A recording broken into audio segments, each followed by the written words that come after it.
Minutes early. We've got a long agenda today. It is 8:58 by my watch on this Tuesday, March 10th, 2020. I call the Blanco County Commissioners Court to order. Ask Ms. Waller to call the roll. Judge Burke. Here. Commissioner Weir. Here. Commissioner Eaker. Here. Commissioner Leisman. Here. Commissioner Randall. Here. Please join us in the Pledge of Allegiance.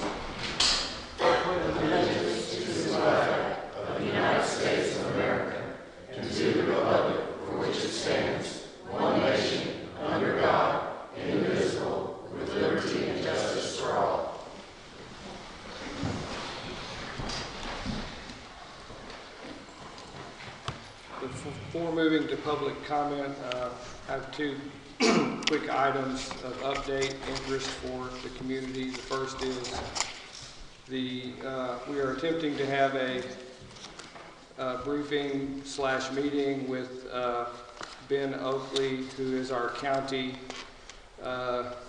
disease infection control officer.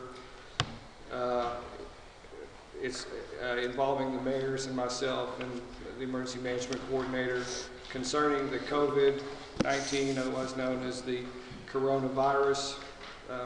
While Blanco County has been untouched so far, we want to be prepared in case something is to occur. The reason the meeting has taken so long getting together is that we wanted to include the two school superintendents, and it has been difficult working with their schedules. If we can't get them sooner than later, we'll just meet anyway and provide them with minutes. The second thing I wanted to mention is honoring a few people. What's today, Tuesday? Recently, last week there was a meeting of the Hill Country 100 Club to honor first responders. And there were 5-6 people that out of Blanco County that were honored, and I wanted to mention them today on behalf of the Commissioners Court. Going from the bottom up, Richard Stump from the Round Mountain Fire Department was honored as Fire Department Person of the Year from that area. Tim Kruger was the Employee of the Year for ESD number 1. John Straponi was the Firefighter of the Year. He's at ESD number 2.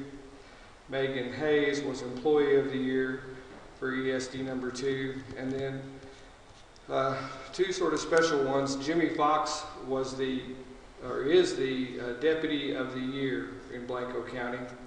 And I know we all are very proud of him. And last and not least, but probably most importantly, Alton Moreland was honored by the group of more than 600 folks that gathered up in Burnett, and he is honored as it's called a meritorious award. He was honored for over 55 years of service as a volunteer firefighter, and as far as I know, it's still going. So it was an honor to watch him get that award. He got a standing ovation, and he well deserved. And we wish them all the best and congratulate them for those awards. Moving to public comment, Deanne Welch.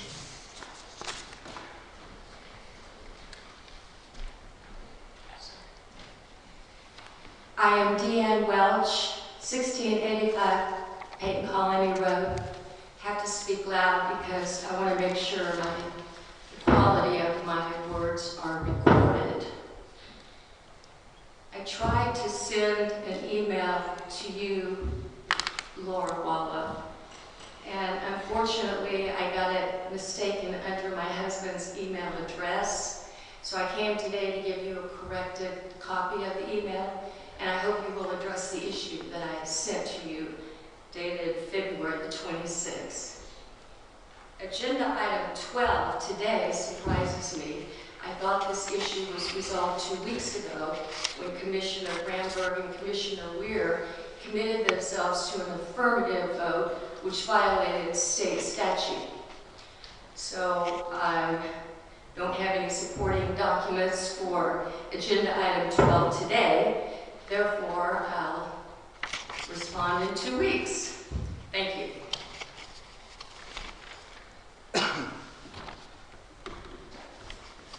Mr. Kenneth Welch.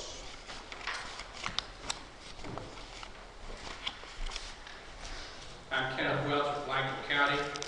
Discussing the Transportation and Economic Development Plan presented by CAPCOG is an excellent starting point to begin a focus on what the county government can do in these areas. This data provides detailed citizen priorities for TxDOT areas of responsibility. It also gives a good picture to private entities as to the potential for business opportunities and needs in Blanco County. However, there appear to only be a few items in the data that can be directly impacted by county government. Today's agenda item is to discuss possible actions regarding the presentations. I believe this is a great way to help this county to plan for the future. I urge you to take a few items from this report that can be impacted by county government, focus on them through more detailed studies, and set goals and priorities for Blanco County. As the planning process advances, changes to internal processes and budgets should be adjusted in line with the public priorities identified. Specific items that I see in this report that are ranked high and are primarily the responsibility of the county government are, under the roadway improvements, of the 9 items listed, 2 categories can be impacted directly by Blanco County. Paving county roads receive the highest importance ranking by about 40% of the responders. Upgrading low water crossings received the highest importance ranking for about 26% of the responders.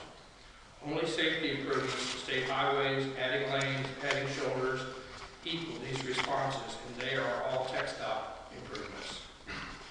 Under economic challenges, specific responsibilities are less clearly defined.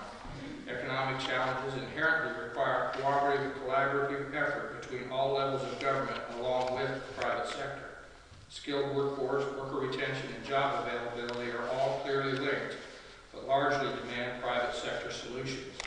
These challenges are clearly related to housing, retail, restaurant options, and utility infrastructure. Community leadership is necessary in image of Blanco County, downtown districts, cooperation between neighboring counties, and business leadership. I recommend, and I hope you will give strong consideration to asking CAPCOG to assist you in furthering this study.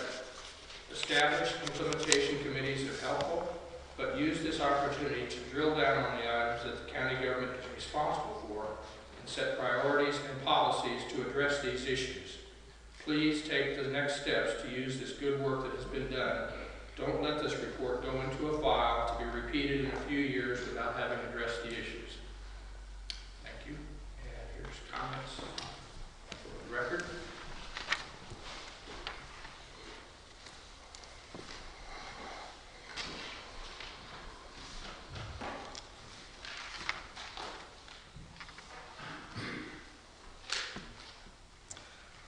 Item 4, I understand that there may be a correction to the minutes as they're proposed this morning. Is that right? Yes, it was on item 10.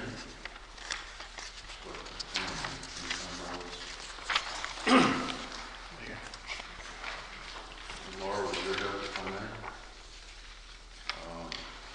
I can't remember how it was worded, but we did change it.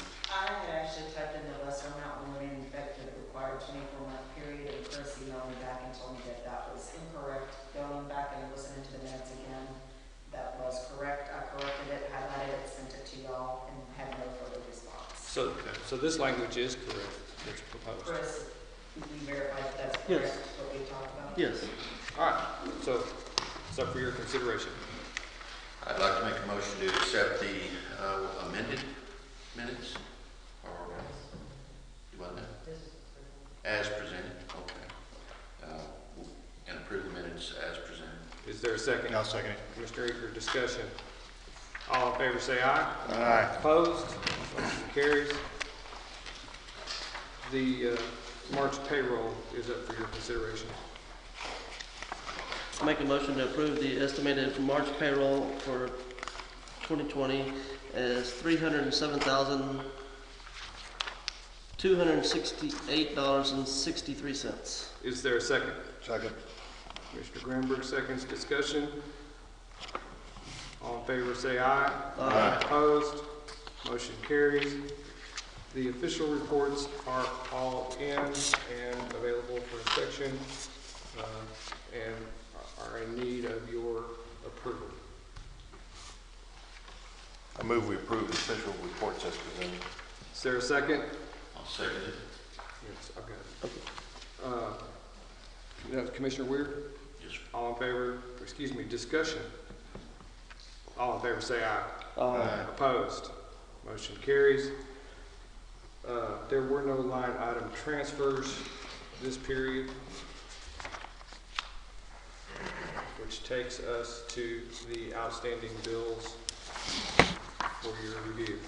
I make a motion to approve the outstanding bills in the amount of $182,577.27. Is there a second? I'll second. Mr. Eager, discussion. All in favor say aye. Aye. Opposed? Motion carries.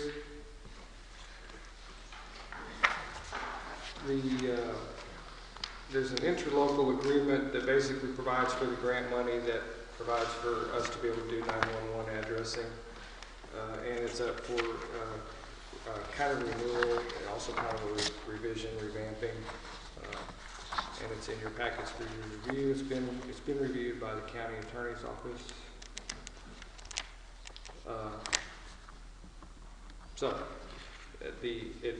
I guess the two things I will say about it are this: it provides a very slight increase over the current and previous year's grant, and just something I guess I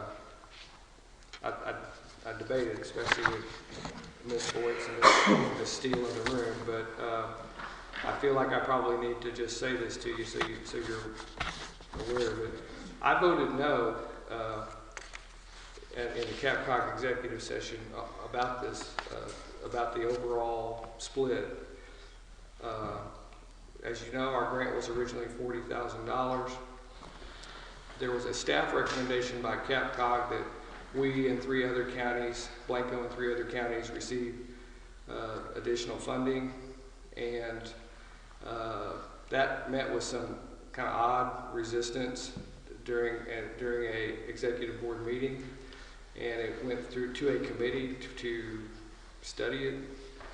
And when it came back, we're receiving now $42,695.50, which is an increase, but the larger hogs at the trough, the biggest 2 counties, somehow managed to receive an additional $250,000.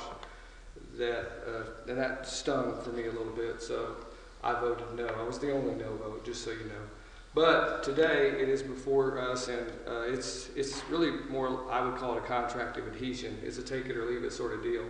And of course we want the grant money, so it is before you now, and I don't think there's, I can't recommend to you that we don't accept it. It's just that at the level when we were discussing the funds, I just have to disclose to you that I was not happy with Blanco County's cut. I'll make a motion to authorize the county judge to sign the Capital Area Emergency Communications District interlocal agreement for 911 Geographic Information System Database Management. Is there a second? I'll second. Mr. Weir, discussion. All in favor say aye. Aye. Opposed? Motion carries.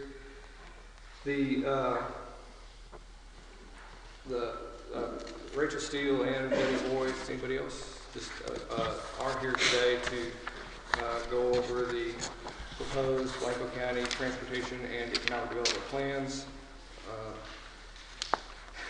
This has been going on for over a year.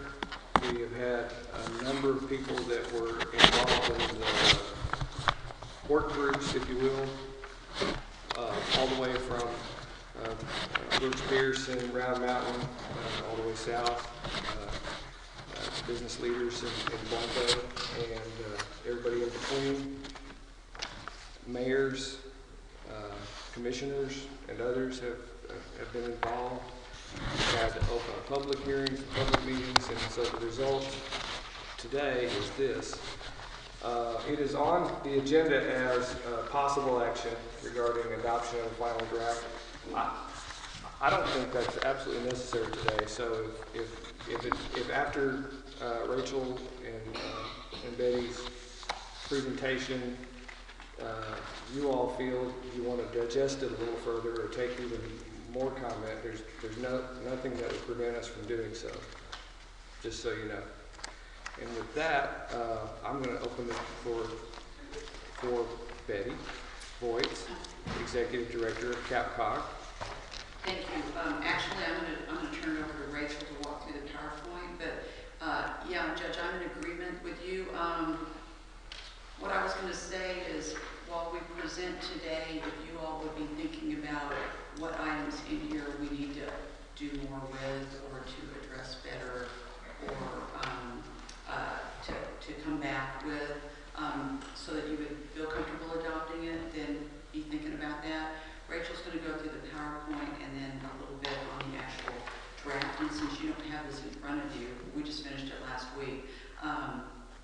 Frankly, I wasn't sure that you would be ready to adopt it unless it was just in draft form. One thing that this reflects a lot of all the meetings. We have not developed actual priorities for you yet. So, you know, that's an important point to make. So Rachel's going to come up and talk through.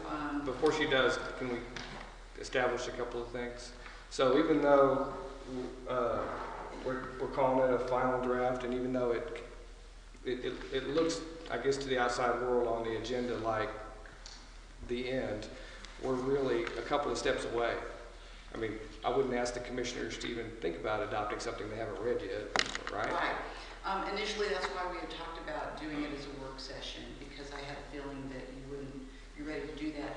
I think the next step would be to tell us what you want changed or addressed, and then we bring it back in a final version, and then we would adopt that.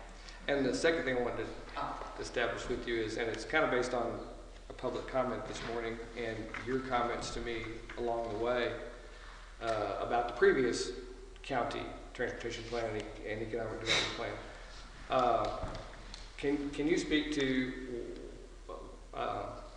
what your goals or your aspirations would be that the county do with this, and can you also speak to county's roles in these things? At least, let's not talk about Travis County. Let's talk about a basic county like us. Yeah, I'll say a couple things. First of all, I think there's often a misperception that we run into in different counties about county's role in economic development. I think that it's fine for the judge and commissioners to be actively involved in a leadership role, but typically counties don't actually fund staff to do the economic development piece of it. In Texas, pretty much everywhere, cities usually do that. They have economic development corporations that they fund with sales tax revenue to do that. But I think there's benefits to the county and the cities working together, and you all have been doing that. When we did the plan in 2014, you know, I don't feel like there was as much of an appetite by the judge at the time to jump heavy into economic development. And I'm not throwing him under the bus. It started out as a transportation plan, and I talked him into doing an economic development component because I think those two play off each other. And it also sometimes helps you better understand how you need to plan your transportation.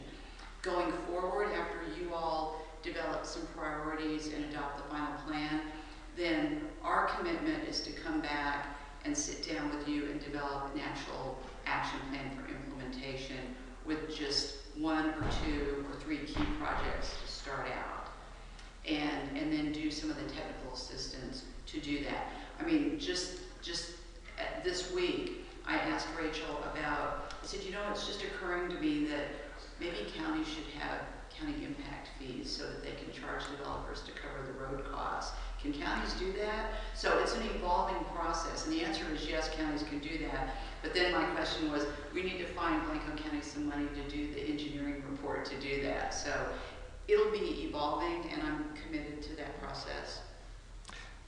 And one more thing, I think so this follow-up to help us to implement, is that a Rachel expertise area, or will that be new people at CapCog that come to us? It'll still be Rachel or me, Okay. unless you want somebody different. Good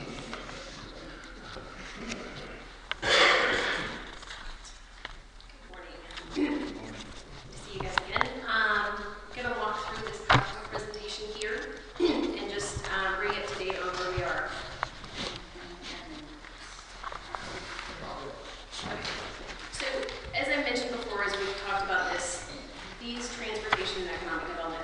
largely data-driven. And we've spent a lot of time explaining to you what the data looks like. We've pulled census records, we've pulled demographic reports, sales tax data to show you how the county's growing, where people are interacting, and just pretty much kind of on an academic level. What this section of the plan does is it goes into more of the community comments and priorities and concerns. So we spent a good enough time on the data, so we're just going to kind of review with you what's happened with the stakeholder committee, the public meetings, and the interactions and interviews we've received from elected officials, the mayors, and a couple of city managers, that sort of thing. So on page 2 here, we kind of have just reviewed the process. We've had 4 steps. It's been about a year, just as Judge Brewer was mentioning.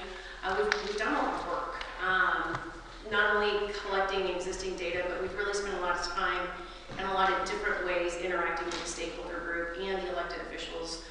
We've asked them probably the same question 3 times, but we've gotten different answers a couple of times, and so that's what's kind of really helped to inform this plan. As we go through this process, you know, we've talked about the goals and how the county wants to develop in the future and balance existing conditions, and what that's going to morph into right now is identifying those priorities, and then that's going to allow us to develop and recommend projects, plans, and policies to go forward in the next 5 years. What we see is the next 5 years being an opportunity for the county to really advocate on a lot of different levels, using the cities as their partners, especially when it relates to transportation planning. We've had some time to also spend with TxDOT to really talk to the area engineers and say, these are local problems. We're having capacity issues, we're having volume issues that your traditional means of study aren't identifying. And we've got to find ways to bridge those gaps. And they've provided us with some tools to go ahead and do that, and we will be sharing that. A lot of it is going to be advocacy as far as working directly with the Austin office, bypassing the area engineers so that we can directly request more attention to surveys and feasibility studies to be done so that we can bring the data back to our local engineers so they can start planning in different capacities. So, what I want to do today is kind of talk you through the rest of the public comments and things that we've received. The good news is that the survey people have finally jumped on board. We have right at 320 comments, double the participation from the last 5 years, which was really optimistic for us.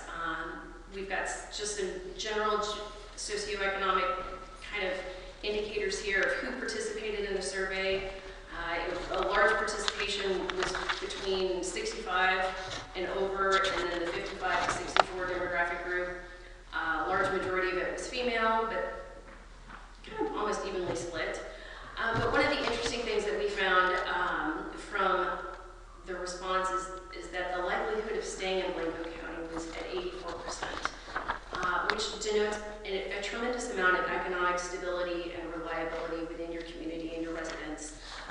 Typically in rural counties, that number is more closer to 50 to 60%. So you're really affirming that a lot of the people that are here, that have moved here, are really doing it intentionally. Some of the other survey comments, if you look on page 5, even with the influx of the additional 100 or so folks that we've had in the last 3 weeks that really ended up chiming in, 17% of their comments and concerns were still about housing opportunities, highway safety, cost of living, and then the availability and quality of jobs for the county. And those have really been large concerns throughout the study. It's great to get additional reinforcement that those are the messages that we were hearing. One of the other things that's interesting, if you look at page 6, was we wanted to also know what brought residents to Blanco County. As we told you before, a lot of the people that are coming here are your neighbors, people that are moving from Travis County out here. But for the most part, it's to be closer to family, or because they've already grown up here and they've lived here and they have no intention of moving. Which again speaks a lot to economic stability and just a real high quality of life and quality of life experience in the county, which I think those are intrinsic and intangible things that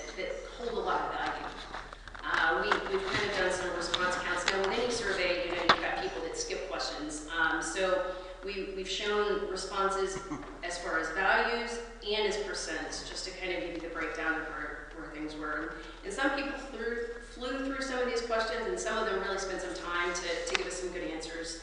One of the things that we also found interesting here on page 7 was the top destinations for daily and weekly trips. And these are things that TxDOT traffic can't really tell you.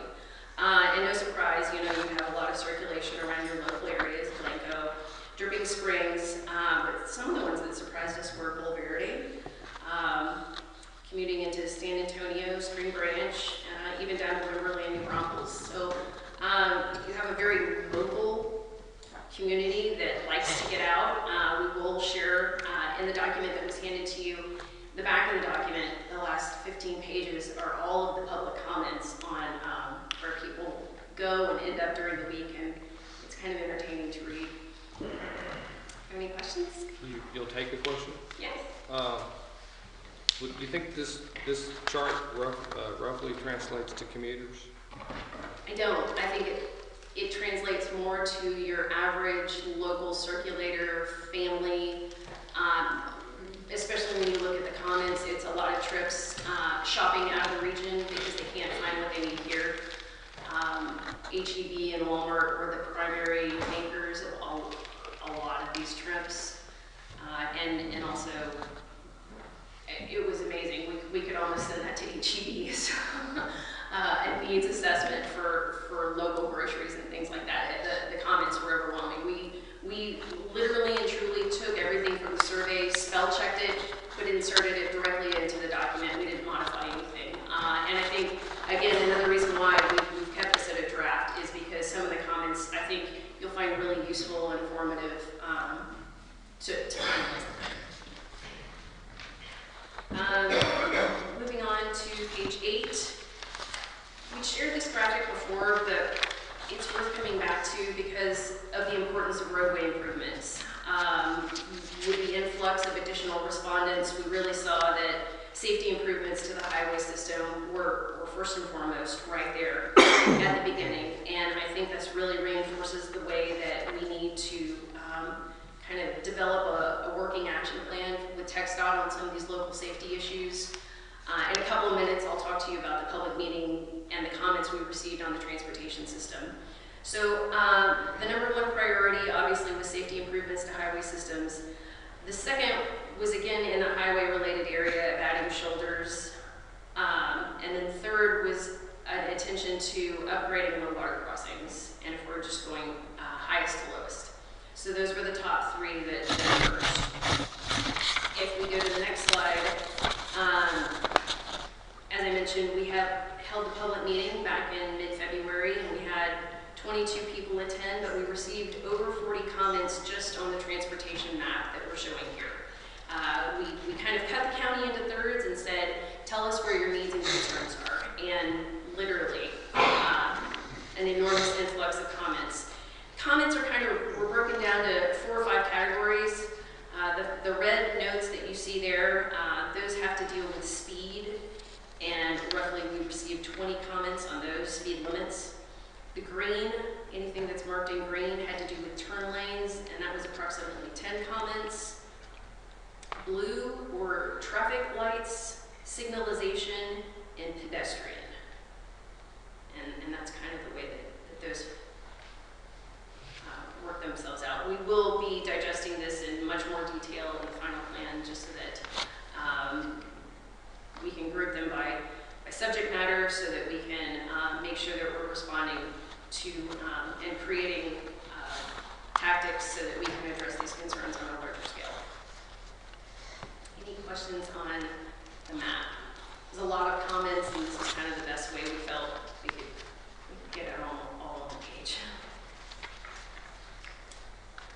Okay, on to page 10. It's a summary of the transportation priorities. They're not necessarily recommendations at this point, but we interacted with 2 different groups, the public, as well as the stakeholders, and I guess I should also say the elected officials. And there's some overlap in some of those comments and the top comments that were provided to us. We kind of created the short list, which was also included in your packet, of potential recommendations. And these are outside of what TxDOT has planned for the UTP and the 10-year planning horizon, these are locally generated concerns that could potentially become the county's priorities. A lot of them have to do with maintenance, safety, intersections, installation of traffic lights, improved access, in particular at the Brushy Top area. For the stakeholders, they really focus more on downtown comments and more central city, what I like to call central city issues, including some enhancements at the high school, the middle school, pedestrian access, to round out the comments. One of the other things that we've not spent an enormous amount of time on, but there are new developments relate to transit. As far as the Kurtz service area, about 2 months ago, Kurtz revised their service area for 2045. The good news is that both Johnson City and the City of Blanco will be, are planned to have transit centers installed in those communities. Unfortunately, the time horizon for that is about 20 years as far as getting them constructed and put into service. But it is on Kurtz's service map, and I think those are tremendous strides in advancing just inter-county connectivity. And finally, to kind of round things out, going back to the survey, we again asked the question, what are some of the economic challenges facing the county? And again, you know, no surprise, the leader there were availability of housing options, followed closely by quality jobs, and then again, the cost of living. So while you have a very stable community that's not looking to move, they're very happy where they are, these are issues that are still concerning and affecting their day-to-day lives and conversations and things that the community is rightly aware of, which charts with a lot of the other area issues that are going on in the region. I think your community as a whole are well connected to the primary economic concerns. Some of the other things that we wanted to talk to you about were kind of the economic priorities that were received from the public meeting, and Betty wanted to talk to you about those in general. We'll relay that to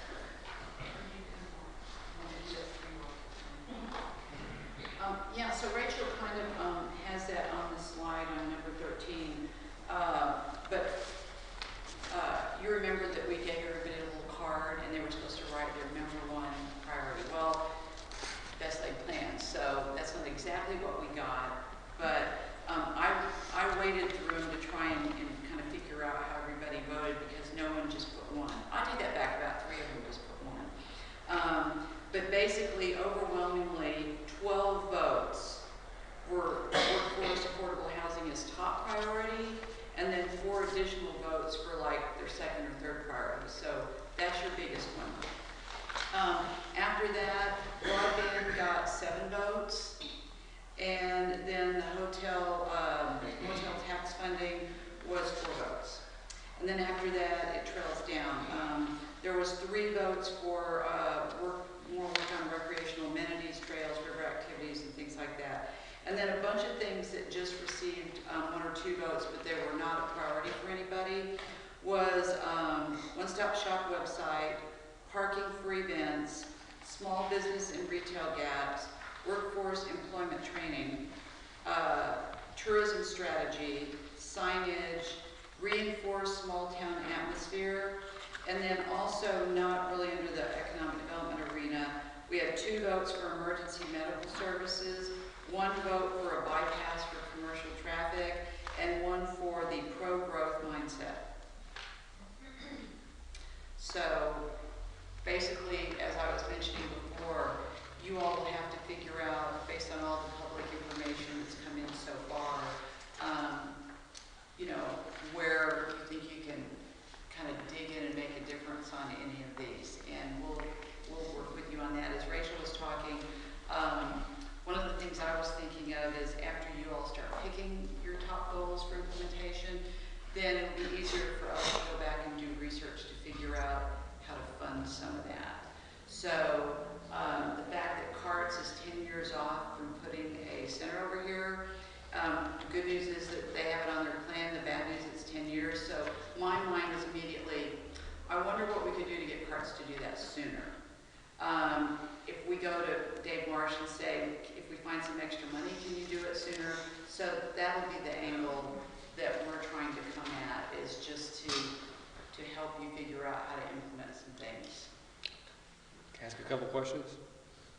The pro-growth mindset. That's what they wrote.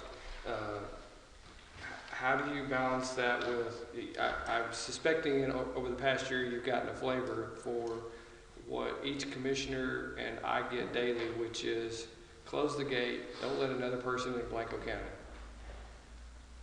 So. You know, that is so not unusual that you have that. And I'll pick on Fayette County, for example. Same county judge was out there, I don't know, Judge Nechka was there, I don't know, 25 years maybe. He was there a really long time. So he saw a huge amount of growth, and he felt like he was just, and he would come to the meetings and talk about how the damn people from Houston were moving to the west, and the people from the Austin were moving to the east, and it was just ruining Fayette County, and they just needed to put up a fence and keep everybody out. Which, you know, in the perfect world, maybe that's possible. I don't know. You know, charge people as they come through the fence, but that's just not going to happen, because geographically you end up being in a position where you start growing. So now they have a new county judge, Joe Weber.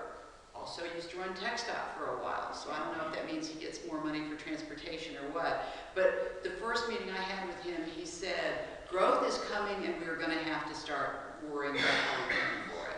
So, you know, the bad side of that whole thing is that, you know, if you don't try to manage the growth as it occurs, it ends up being a whole lot worse than if you just decide that you don't like it and you don't deal with it. So I'm answering your question in a roundabout way, but ultimately, you know, you have two choices. You can either decide that you don't like growth and it's going to happen anyway, or you can figure out ways to manage it. And the really good news for Blanco County is if you start thinking about how to manage it, you're about 6-7 years ahead of where Fayette County is, because their growth started coming for a long time before they began to think about managing it. And as a result, they've got a lot more challenges. The other thing I wanted to ask you is on the hotel tax. We had it on the legislative agenda this last session, and there was a glitch, and it probably will pass this next session. But I'm kind of surprised that it rates so high in priority. And it makes me, and my question is going to be, what do you think people are expecting out of it? Because in my estimation, hotel tax money is pretty limited for what it can be used for, and in Blanco County, that's even more the case. And so I worry that somehow or other people think it's a panacea for, I don't know, tax relief or something. And let me just say one more thing. The responses you've got, I don't think they're from the people that I hear from, because the people that I hear from, a bed and breakfast on one side of the street that's inside a city paying the 7% hotel tax, and a bed and breakfast on the other side of the street that's outside the city that's not paying it, so there's not a level playing field. I hear that, but that's not that many people. Yeah. So I don't know why it's such a high priority. Well, you know, I mean, we did a really thorough process for public input with this plan, and so we got it in waves from different people, and I think that initially we began to have input, and then as we had more meetings and more people learned more about what we were doing, we got more input. Even at our last meeting on February 18th, I think we still had the survey open, and there was a whole lot of people at that meeting that I don't think had been that involved before then. And so, you know, Rachel said, hey, we're going to keep the survey open a little bit longer, go in there. I don't know if they went in there, but I think you had a lot of different groups involved at different points in time. So you have a diverse amount of input. Ultimately, the goal, I think, is just to, A, find the trends that people are most interested in, so you have their support, but to balance that with the things that are most feasible for the county to do. And that's the big piece of it, because if you don't pick a couple things that are feasible and you can get momentum on, then you won't get anything done. So you start with 2 or 3 things, and we'll work with you on that from a technical assistance standpoint. And then when you get over that, then you look for the next thing or 2 that we can do. Another thing I think that we want to look at, once you all give us specific priorities, because I don't think that we want to do a lot of research on everything that was in here, but ways to do more creative things with some of the funding that might be coming your way. And the economic development piece of it. One thing that is in this plan is in one of the chapters it talks about current conditions. And so Rachel said, you know, I'm not real clear what to put in there about what's going on with economic development. And I said, well, I'll write that section. So basically, you know, I got on the internet and I started doing a whole lot of research. And the good news is that both Johnson City and Blanco have a lot of good information about tourism on their websites. But nowhere is there any information on general economic development. And when I say that, I mean everything. Tourism is economic development, but there's a whole lot of other types of economic development that isn't tourism. And so, you know, when you talk about economic development that's not tourism, and you begin to talk about if a business is going in, what kind of, you know, tax abatement you do or incentives you do, and some of the input that we got, people want bigger companies. I don't know that you're ready for bigger companies yet, but once you get housing, you might. And when I say bigger, I'm not talking about a small business with 5, I'm talking about maybe a business with 20 or 25. I'm not talking about, you know, Apple or Samsung or anything, obviously. But, you know, the great thing about once a county or even a city gives any kind of incentives to any business, you can ask for anything.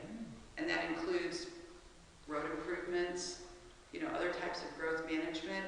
You don't have the express authority to require people to do that, but when a business asks you for something, if they're going to go out to a greenfield site, then you can say, hey, we're going to give you certain opportunities for things, but in exchange, we need you to build that road off the state highway instead of having a driveway on the state highway.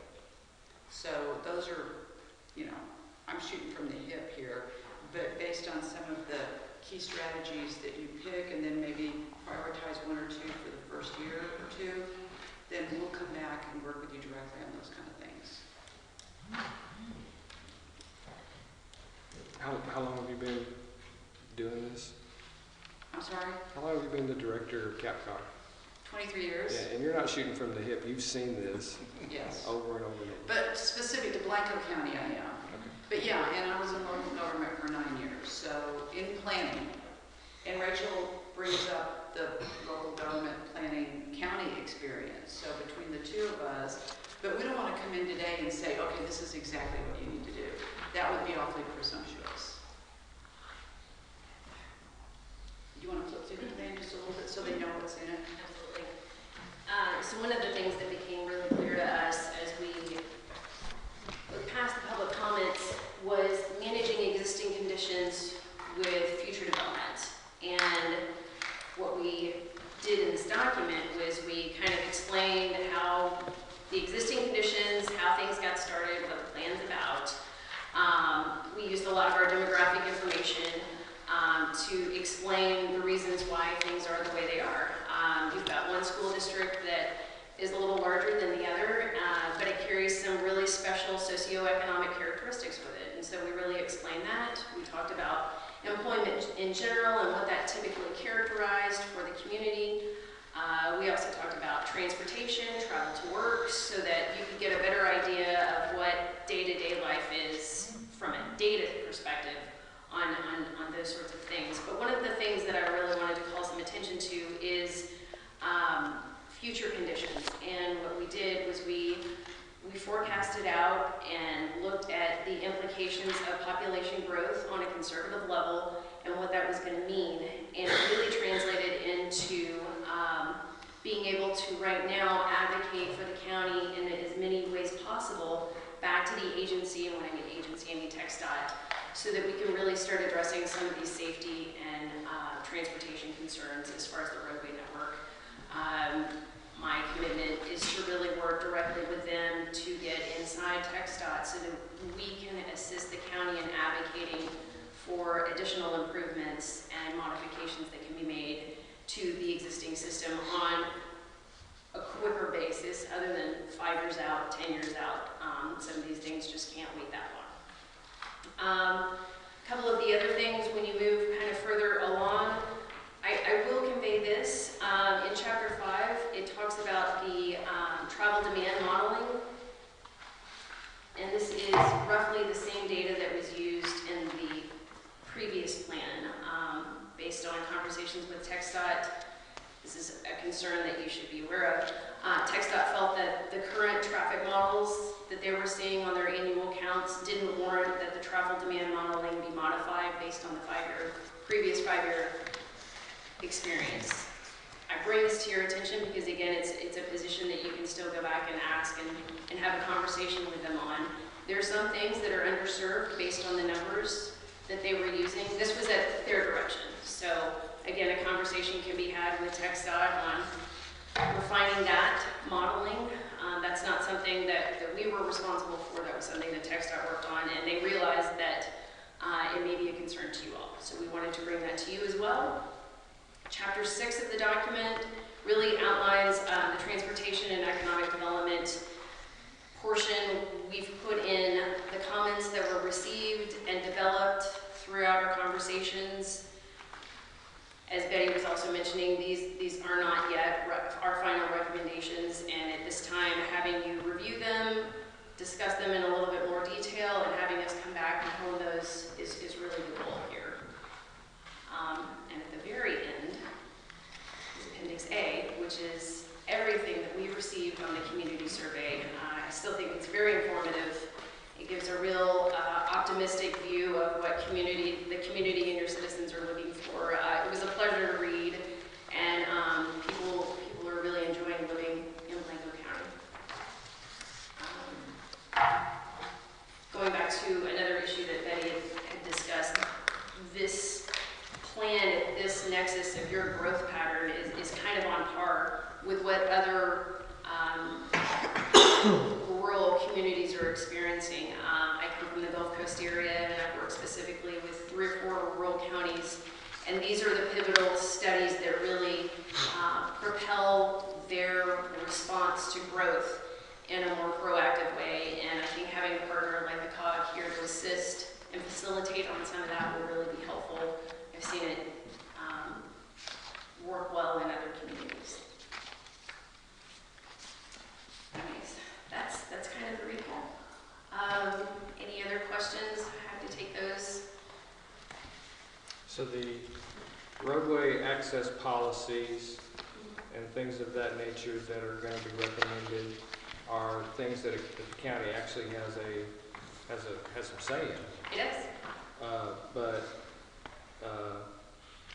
under the separate document about preliminary recommendations, you know, the number one thing is creating an alternate route on 281 in Blanco.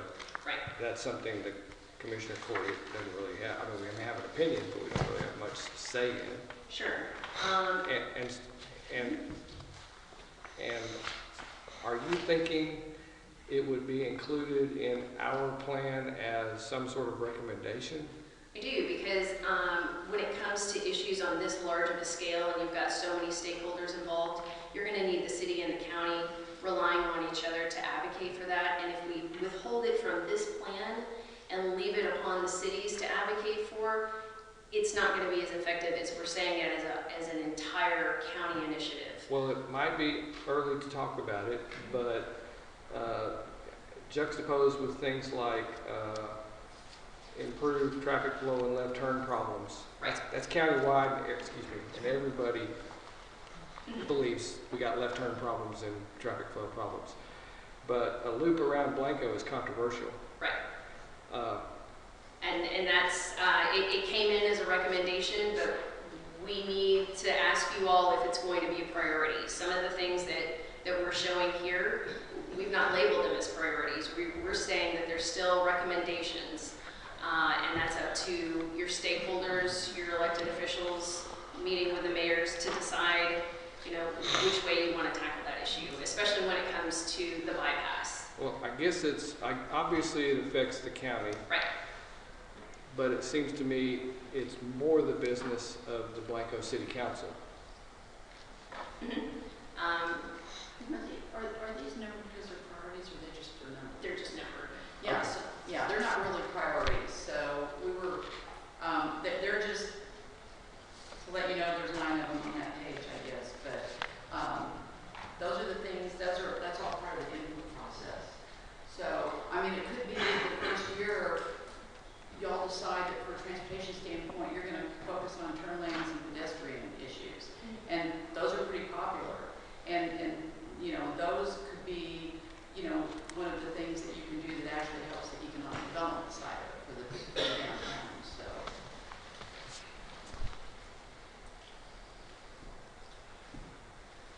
Is there I'm asking to see if there is a magic number or a point in the population or whatever, a small county, to where people start noticing that you're out there. I mean, is it a 3,500 or 35,000 population or wherever, where you start seeing federal money or grant money that's available to these counties or even cities with a small population? Is there a struggle point there where you get up to a point where people recognize you and see that we're out there, we do need some of this stuff, but we need to find some help with funding some of it? So, or can you recategorize it to the point to where From our perspective, the funding sources often are better for rural and lower income than high income, highly populated. So it just depends on the funding source. does that have to do with racial diversity and Can I- areas like that too? Can I ask you to come up, because I'm afraid we might not be capturing you. So, I mean, one of the things that, and really Rachel knows more about this than I do, we're traditionally depending on state and federal agencies for most of our funding. And so we have to live by their rules. And the funding that we've traditionally accessed are the HUD funding for CDBG, EDA, if there's an economic development nexus, and TxDOT. And actually, since Rachel has joined our staff, we've been doing a whole lot more with some of the smaller TxDOT grants, like Safe Routes to Schools and stuff like that. So we're able to add that. But part of the funding is going to have to be tied actually to the growth is what gives you some of the additional funding. I'm trying to think of an easy example.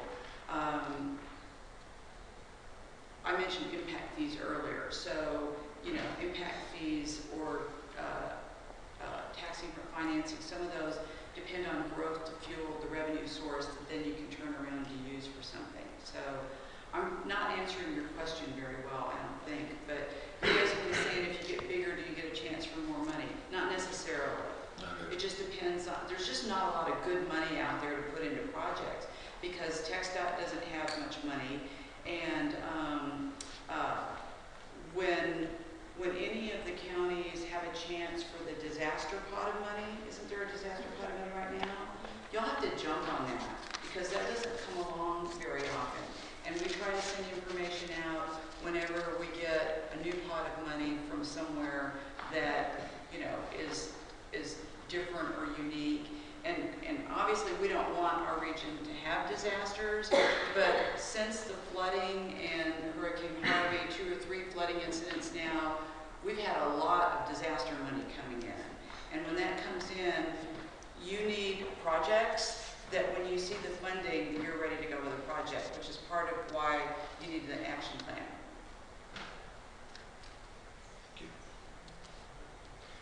There's a hearing on Wednesday on CDBG grants, but seems like there is a disaster component to it. And we have are submitting a package, but the hearing is going on at the same time as the executive committee of Capcom Wednesday, 10 o'clock, I think. Be where you have to be. Well, no, it's in No, your, wait. I have to be in that building, but it's in your building. It's the priority. It's Oh, the okay. priority. Yeah, so I think y'all are familiar with the fact that for years and years, the governor had a regional review committee at the COG level, so there's 24 in Texas. So HUD has CDBG money, Community Development Block Grant, and that money is either entitlement or non-entitlement. And entitlement means that it goes to a larger community, heavy population kind of thing. And they don't even have to compete for it really year to year, they just get it, which is why they call it entitlement. Although, I mean, there's a lot of demographics that go into whether you're entitlement also. I mean, I ran an entitlement program for CDBG for 8 years when I was in city government. City was only 30,000, so you don't have to be huge necessarily. The non-entitlement is for everybody else. And so that's what Judge Bray is referring to. Good and bad. They're taking away the regional committees and having one statewide committee to make the decisions on the priorities. And so each COG, the other 23 of us, like Camp COG, we're all going to send in what our priorities are. The good news, I'm hoping, is that the state is going to change what the funding can be used for. Because almost 15 or 20 years, I've seen the state agency say, you can put in applications for your non-entitlement grants, and you can ask for roads, or you can ask for money to do some housing rehab, but our priority is water and wastewater. And so your local committee gets 50% of the points, and we get 50% of the points. So communities learned quickly that if they ask for something besides water and wastewater, and another county comes in and they ask for water and wastewater, and the state gives them water and wastewater, then 50 and 50 means you get water and wastewater. If you come in and ask for housing and the state wants to give you water and wastewater, you're not competitive anymore because you only have 50 points. So what's happened over the years is all the non-entitlement money has gone to water and wastewater. So I'm hoping that with this new process at the state level, they will actually acknowledge that there are communities that need money to build roads instead, for example, or to do some housing rehab. I mean, that money is very viable to take existing houses and bring them up to code so that you have more rental properties. So I'm hoping that at the state level, that will get done. The Lakeway Mayor, Sandy Cox, is the one that our board has picked to go out there because she volunteered. Judge Oakley was her backup. I'm intending to go with her because I want to watch this whole state process and figure it out. Back when I first started writing grants, because that's how I started in government, the non-entitlements went directly to HUD. There was no extra layer, so that's been part of the problem. The state agency is the extra layer. Other questions? Well, when y'all are ready to put it back on, we'll be here, and in the meantime, just be emailing us with whatever you need us to be providing to you to begin to feel like you've got everything in there that you need. And y'all are you're gonna have to tell us what process you want to use to actually develop your, if you're gonna put priorities in the plan. If you don't put the priorities in the plan and you just have all of the needs in there and you want to put them in an action plan, that's up to y'all how you want to do it. But I would definitely have the list somewhere. It's like, who's on CARPO now? You're on CARPO. Commissioner Leisman's on everything else. Homeland Security, 911. So you know that when we started doing CARPO, the whole idea was we had a list of projects. Whenever TxDOT had money, they went to that list of projects and picked projects out there.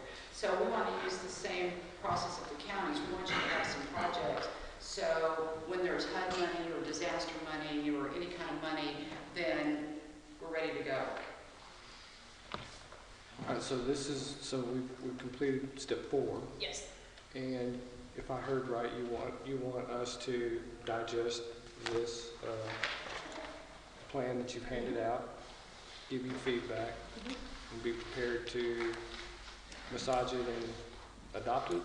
Yes. Is that your recommendation? Yes.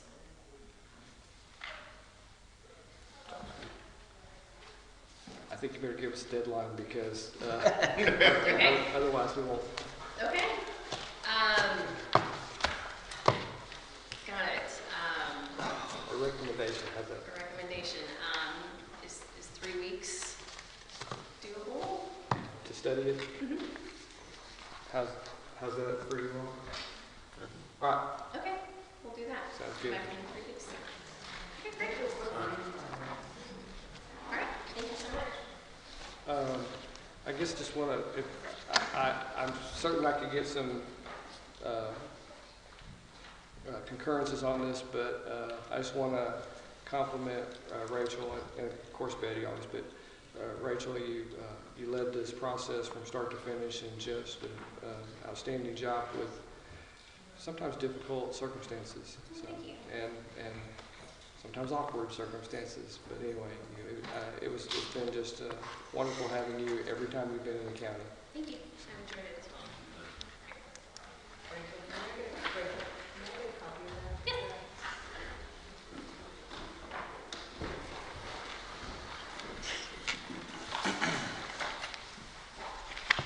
Okay, I guess we're ready for item 11.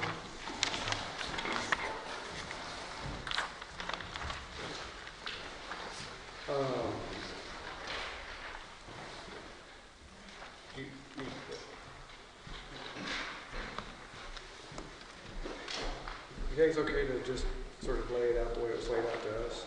Sure.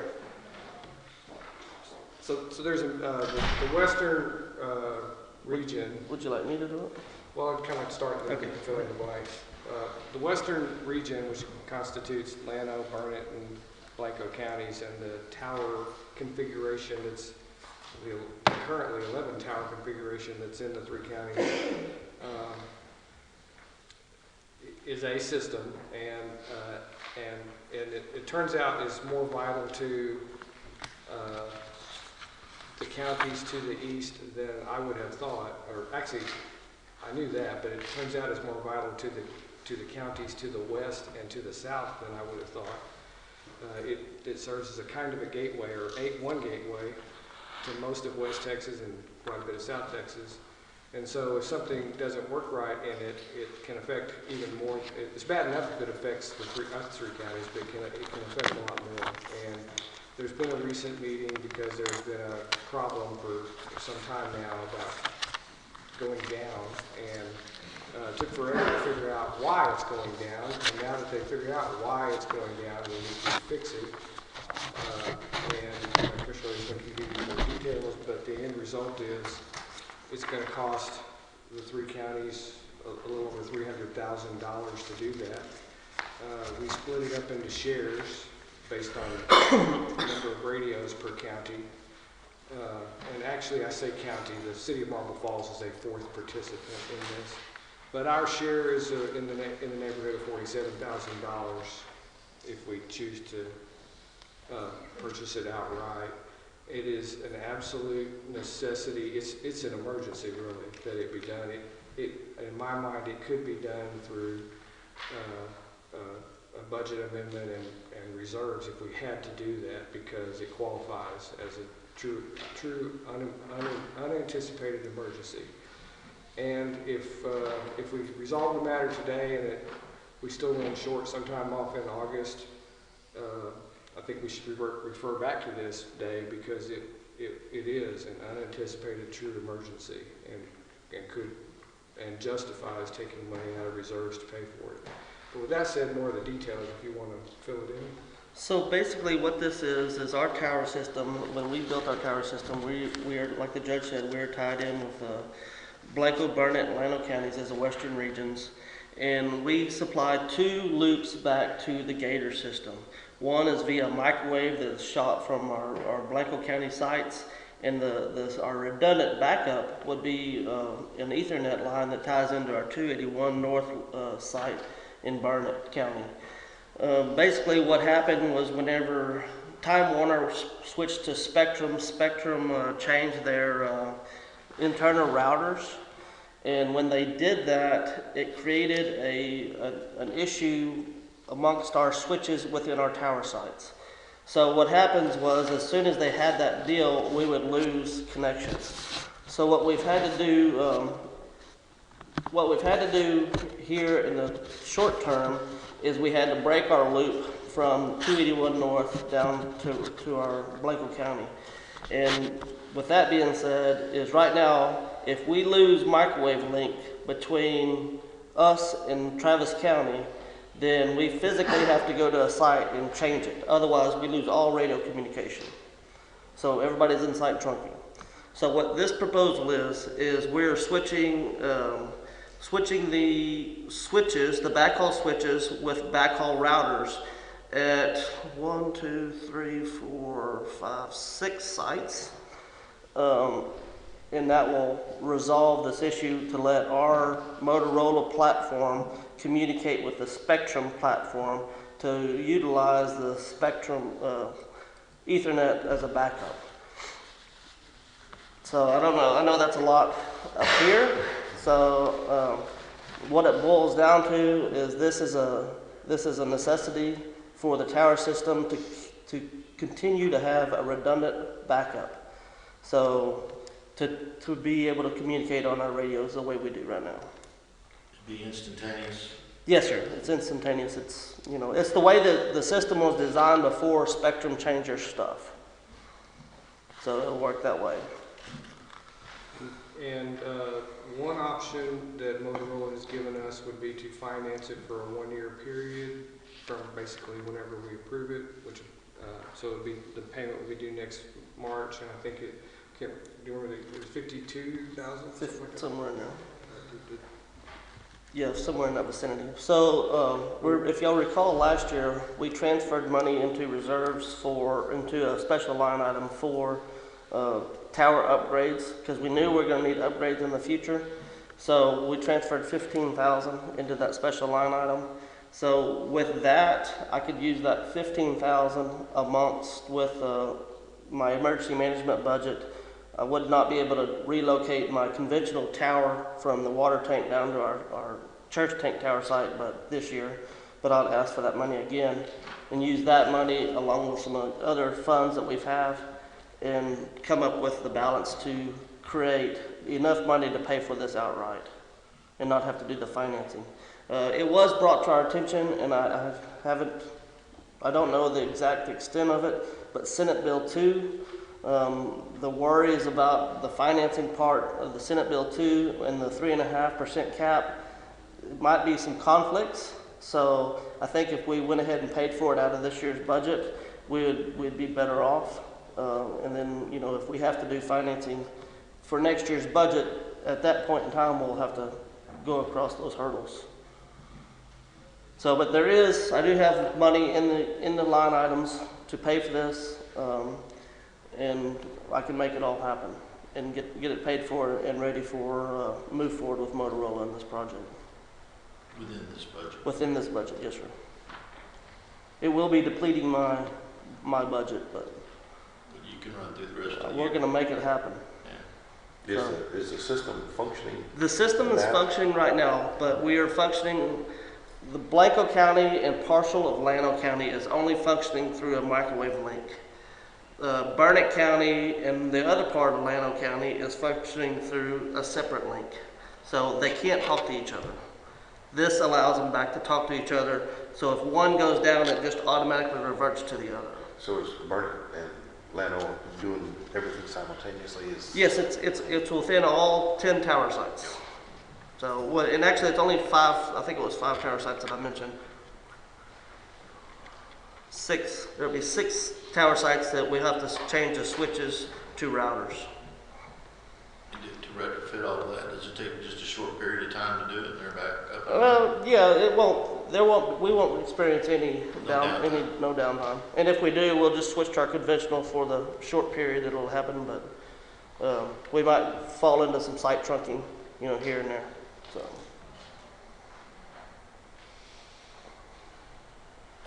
So I guess really it's pretty much obvious that it has to happen. It's either do we pay for it out of this year's budget 100% and then try to make it through the rest of the year, or do we try to go to a financing package? And my recommendation is to go ahead and pay for it.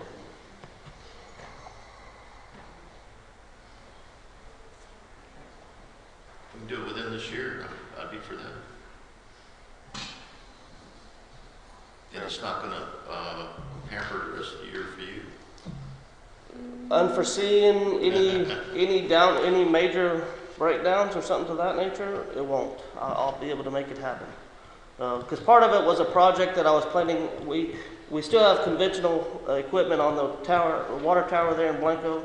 We put money in the budget to move that from that site down to our church tank site. So that project just won't happen this year.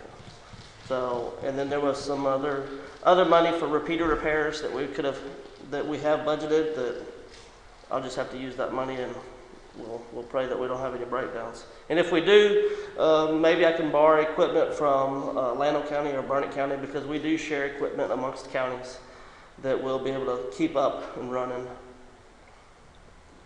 throughout the year without running into any overages. Once we do these upgrades, we're good for a pretty long period of time. This is just to get us back to where we're supposed to be. But the question was asked in that meeting about, well, because basically this is, I'm just going to say it, is Spectrum's fault. And the question came up, well, what if Spectrum sold and a new one come along? And Motorola assures us that this fix transcends that kind of problem, that this will be a lasting fix. Correct. Now, there has been some talk about going back to Spectrum and finding out, what was their, could we get any money back from Spectrum? Should they have to fork over some of the money? So, that will be a conversation to be had. Mm-hmm. And that's It still a could be a possibility. lengthy conversation. That's still a possibility, of course, yes. Yeah. Would you say, Tommy? Couldn't it be a lengthy conversation though and drag out into the next year? Very well. So you need to fix it first. And then We need to get it fixed. We need to have this working. Yeah, and there's different pieces of that conversation. Some people like a legislative, Approach. not really legislative approach, but a legislator influence approach. Some people, that you can imagine who one of those is, are more about addressing it in the courts if we have to. But we're not. Who knows? And maybe they'll just want to do the right thing. And maybe there'll be nothing. We don't know. So, but anyway, this is an issue that needs to be addressed, and I can make it happen, and that will be my thoughts. No, that's not the word I was looking for. Well, I'm going into that, but I just want to make sure there wasn't any other more comments before I made that motion. So I'll make a motion to proceed with the contract for the Western Counties Regional Radio System, the network design, and not to exceed the amount of $74,000. 47. Oh, 47. I'm sorry. My numbers are backwards. Let me get to my numbers right. Not to exceed $47,062. Is there a second? I'll second. And the reason for the not to exceed is that there's a question mark of whether it might actually be a little cheaper. We just don't know yet, right? Correct. But you're gonna explore that. Correct. This was the numbers that was provided to us through Motorola. Our subscriber fees, the percentage that we pay on our subscriber fees, if you did the math on it, it would actually come out a little less. So that's my goal. Commissioner Wheeler seconded. I did. Further discussion? All in favor say aye. Aye. Opposed? Motion carries. Item 12 is more of an update or report for you. After the Commissioner Court on a split vote authorized compensation for the county clerk and tax assessor collector in the interim while there is no elections administrator, the county attorney's office reviewed it and reached the conclusion that we really can't do that because it wasn't a budgeted item. The county auditor had a kind of a different take on it, that we could do it after going through a publication process, but the legal review came to a different conclusion that it's just basically out. So wanted to report to you that that's off the table. I'll give everybody advance notice so everybody can load up and be ready come July. I'm intending to propose a budget that's going to include 2 contingency line items, one in county clerk's salary and one in the tax assessor collector's salary, to account for this situation if there's ever a, while I fully anticipate we'll have elections administrators sooner than later, in any time that we do not, I think there ought to be a contingency line item to compensate them while there is not an elections administrator, and I'm going to propose that. May get shot down, but I wanted to give you advance warning that would be coming. All right, that's all I have on 12. And on 13 is the fairground lease, and Ms. Ashby, I think, is going to, and Mr. Morgan are both here to talk on it.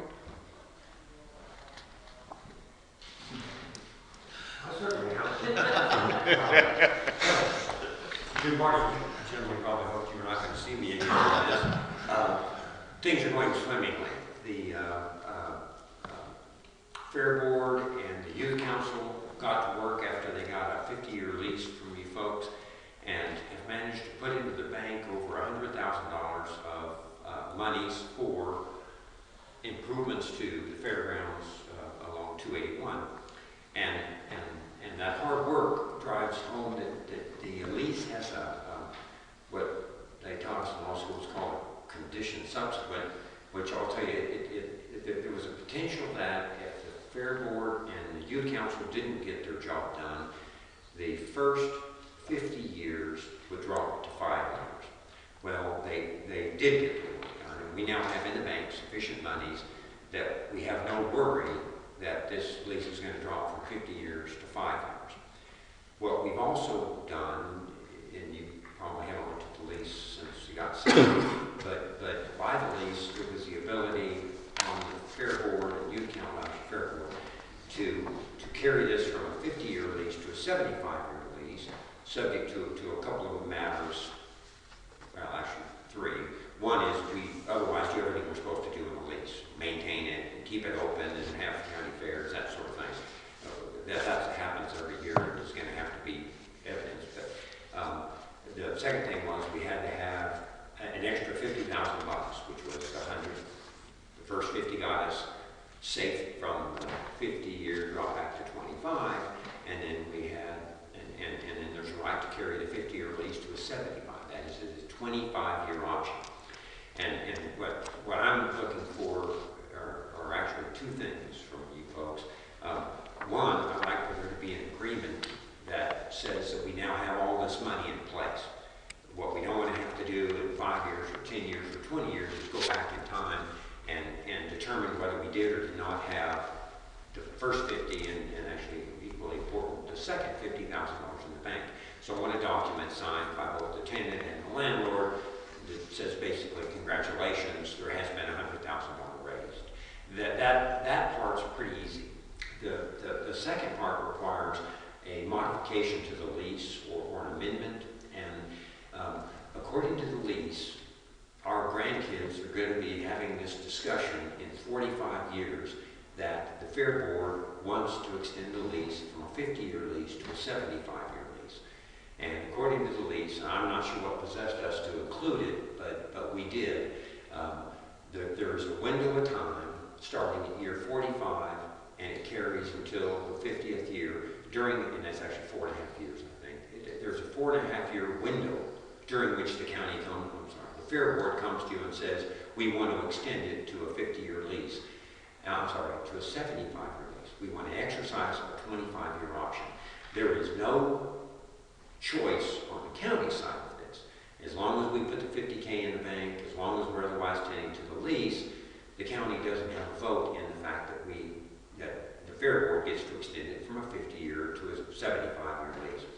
I'd like for the county to waive that window requirement and let us exercise the option now. And the reason is I have a hard time remembering my cell number, and I'm sure not going to remember to remind my client in 45 years, even if I'm still around, to exercise the option. So I would like for the county to waive that delay so that we don't have to wait to year 45 in a day to exercise the option. So that's what I'm looking for from you. I see these windows in leases, but it's normally on a lot shorter lease, and it's so that everybody can do some planning. Well, I don't think the county has any real planning. First, they don't have to vote in whether or not it extends. But they do have to vote whether we get to extend it today as opposed to waiting for year 45. So that's what I'm looking for.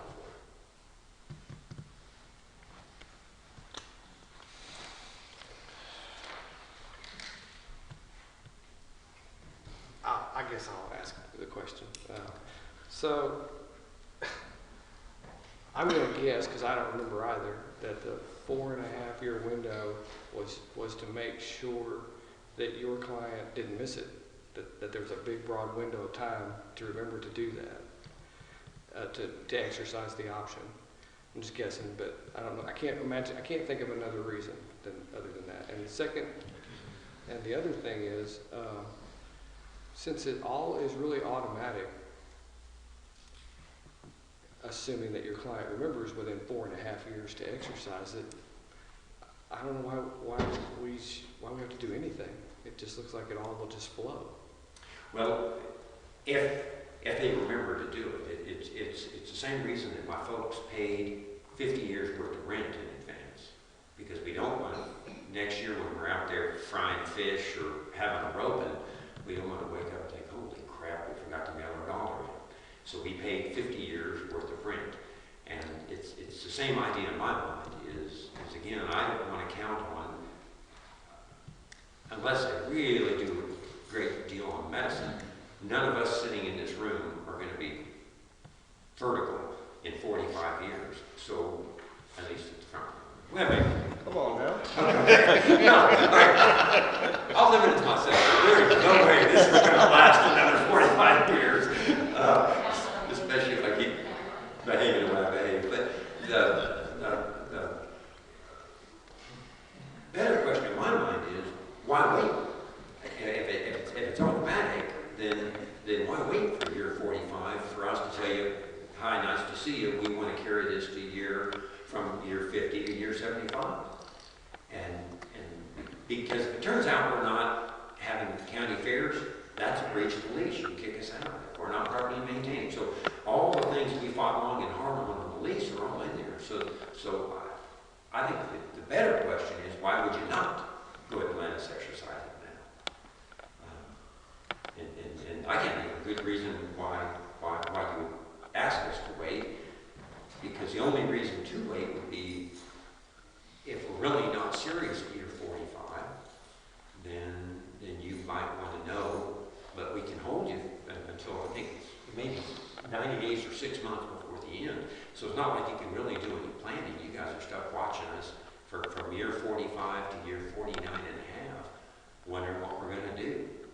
Well, I would like to eliminate that worry and have you know today that we want 75 years. We wanted 75 when we came to talk to you the first time. We still do, and we just would like to make that exercise now. I think originally, wasn't it 75 years is what they wanted to start with? This is just another way to come back and get to 75 years. I have no fear that the contract will continue like it's supposed to. Is it your assumption that if you have a 75-year lease as opposed to a 50-year lease, going out for grant funds, you would be more eligible to get grant funds, hire grant funds, or hire people to donate to build the facilities that you're looking for? The short answer is yes. When you hit somebody up for $100,000 or $500,000 to build the JT roping arena, JT's going to want to know that his name is up on that arena for a long darn time. Now, 50 years may be long enough, but the more we have, the better the marketing is. We've got this nice 75-year lease in hand, and today what we have, especially if I get the county to sign off, there's no risk that we're going to drop from 50 to 5, but it would be a lot nicer to be able to go with these people with 75. And again, I think it's harmless. You knew we were serious about 75 years when we were here the first time, and we are. And so, and to be honest, I just stumbled across that worry when I was going through getting a document with you folks about earning $100,000. So, crap, as long as we're doing it, let's go ahead and do our option. So that's why I'm here. And you've been communicating with Ms. Ashby, I have. so we should probably hear from her. Okay.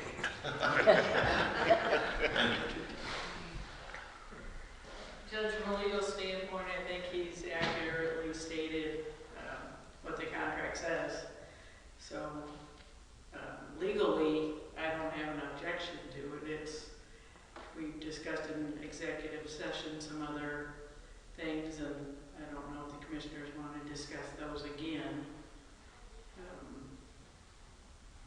But it's up to the commissioners what they want to do. So from a legal standpoint, I have no objection to it.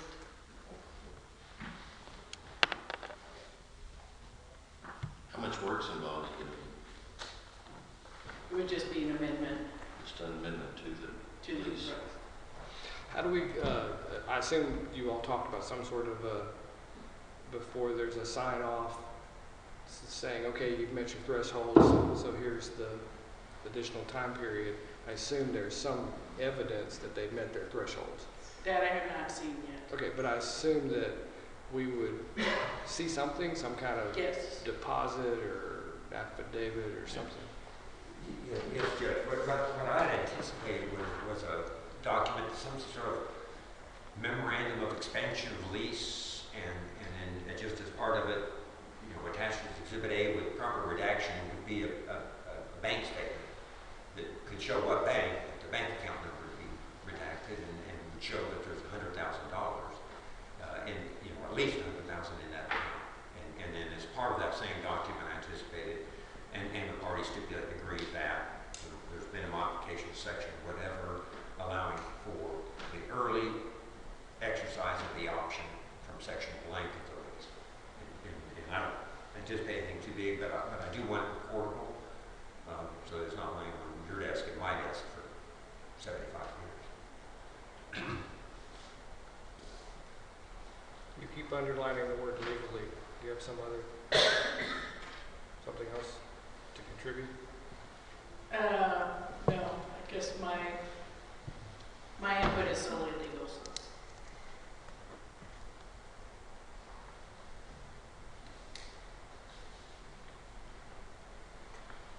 Well, on the recommendation of our county attorney, I move that we allow the document to be exercised to move after proof has been shown that the money is on deposit, and the lease be modified to go to the 75 years.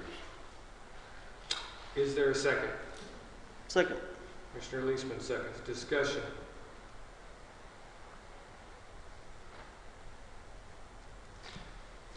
All in favor say aye. Aye. Opposed? All right. Motion carries. You'll see that item 14 says executive session, and that was really based on the previous two issues, but there may be others that you may want to consult with your attorney on. So we still reserve the right to go into executive session if there's a necessity, but I'm going to move past that at this time and go on to item 16, which is a plat for Majestic Hills. Yes, I have here in my hands the plat for the second phase, the final phase of Majestic Hills, second phase. And I've gone through it and checked it, and I've talked to Ms. Harrison, the checklist, everything's been filled out. So I would like to make a motion that we accept this plat after all the fees are paid. Is there a second? Second. Mr. Granberg seconds. Discussion. I want to ask your indulgence and go really off the grid a minute. Mr. Roberts is here.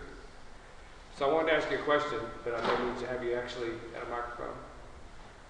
And it's a slightly unfair question, and it's not exactly relevant to this agenda item specifically, but there was an earlier conversation with the CapCog representatives about access fees. And I was curious why we had you in the room if you had something. Well, let me ask you, have you done access fees? Have you been exposed to access fees in other counties where you develop? No.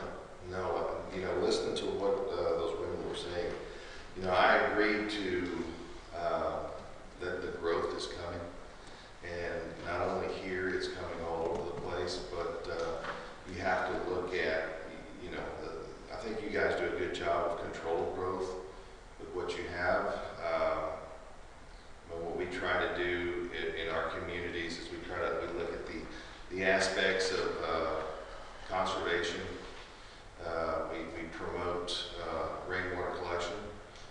We promote, we have, like we talked about in the last Commissioner's Court, we have a groundwater storage tank in the front of our projects that we've implemented now, usually around 31,000 gallons. And with a connection for the fire department, because usually these rural communities are out there, and if the fire department has to come out there and go back and forth, it might be the difference of saving a house or not saving a house. With regards to fees and stuff like that, I'm seeing more of impact fees on electric companies that are co-ops that are charging impact fees, but I haven't seen a county do that or any type of road maintenance or anything like that. But that is something that I think might be something to entertain with the court, with the county, is depending on where the roads are at, how much you guys could get by with asking a developer or anybody else coming in to help with any type of maintenance or improvement on a county road. I think part of that might be laid out in the traffic impact analysis that's in our subdivision rules and regulations, so that we would be able to address if we feel that the amount of traffic that this subdivision would create a concern or an issue within the county roadway system. If we feel that way, we have the ability to say yes or no. Right. I'm asking about fees, which is a whole different question. You're saying, if I understand you right, we have the abilities to either accept the subdivision or turn it down based on that? Well, that's pretty much the county authority. Okay, I was just wondering. You have to have a legal basis, and that is in the statute, the impact analysis. I got you. To either accept it or turn it down. I got you. But let's say you're on a county road where you're adding 300 homes to it, let's say over a period of 10 years, and you have a low water crossing that's been there for 75 years and it's 14 feet wide or whatever.